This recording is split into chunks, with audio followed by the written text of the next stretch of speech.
আজকে আমার অনেক খুশি লাগছে। জীবনের ফার্স্ট আদা গাছ লাগিয়ে সেই গাছ থেকে আবার আদা তুলে নিচ্ছি। কি সুন্দর আদা হয়েছে, আমি তো ভাবতেই পারিনি। ছাদে বস্তার মধ্যে আদা লাগিয়ে সেই আদা আবার আজকে পেয়েও গেলাম, খাওয়াও যাবে। মাশাআল্লাহ, আদাগুলো খুবই ভালো হয়েছে। আর আদার এত সুন্দর ঘ্রাণ, মাশাআল্লাহ মাশাআল্লাহ। আমার এই ছোট্ট সবজি বাগানে কত কিছুই না খেতে পারছি।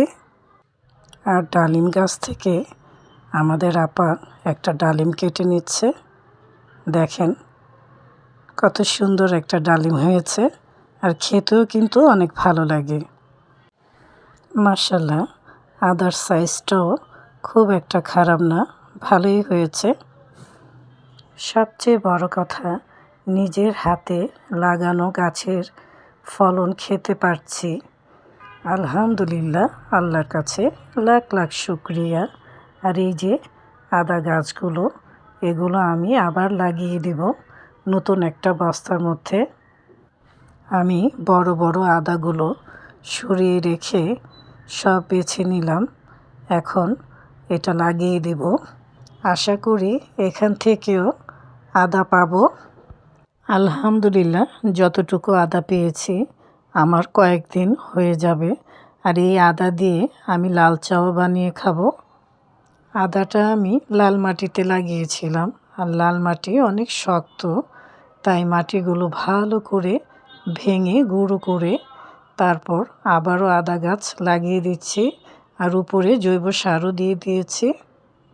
আগের বস্তাটা একদমই ছিঁড়ে গিয়েছিল, তাই আবার নতুন বস্তার মধ্যে মাটি দিয়ে আদা গাছ লাগাচ্ছি। যারা এখনও গাছ লাগানো শুরু করেননি তারা এখনই গাছ লাগান। গাছ লাগালে মনও ভালো থাকে। আর দেখেন, আমার মতো এরকম আদাও পাবেন। আমি আদা ঘরে এনে ভালো করে ধুয়ে নিয়েছি। এই তো চলে এসেছি আমার রান্নাঘরে। আজকে সবজির তরকারি রান্না হবে। সবজিগুলো কষিয়ে নিচ্ছি। বেগুন, আলু, টমেটো আর ধুন্দুল দিয়ে আজকে সবজির তরকারি রান্না করব। আর এই যে লাল শাক বসিয়ে দিয়েছি। ইদানিং আবার আমার ছেলে লাল শাকটা খুবই পছন্দ করে, তাই আমি চেষ্টা করি প্রতিদিন তার জন্য লাল শাক রান্না করার। আজকে লাল শাকটা খুবই ভালো, গরম গরম ভাতের সাথে খেতে কিন্তু দারুণ লাগে। আর রান্না করেছি টমেটো দিয়ে মুসুরির ডাল।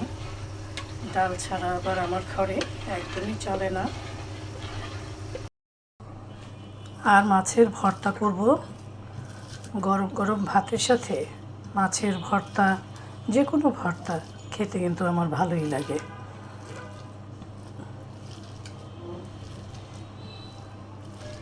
আজকে আমি তেলাপিয়া মাছ নিয়ে নিয়েছি। তেলাপিয়া মাছের ভর্তা হচ্ছে আজকে। একটু সরিষার তেল দিয়ে দিই।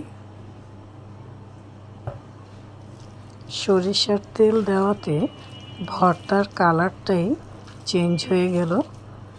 আর এটা খেতেও কিন্তু খুব মজা লাগে আমার কাছে।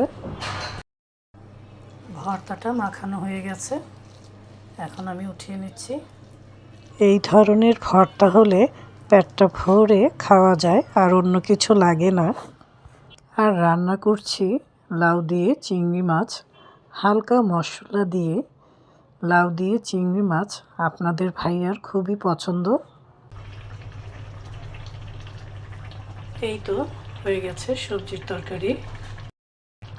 সবজি দিয়ে মাছের তরকারি খেতে কিন্তু দারুণ লাগে, একটু ঝোল ঝোল করে।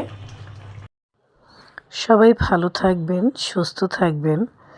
যে যেখানে পারেন, বারান্দায় হোক, উঠোনে হোক, ছাদে হোক, যেখানেই পারেন গাছ লাগাবেন।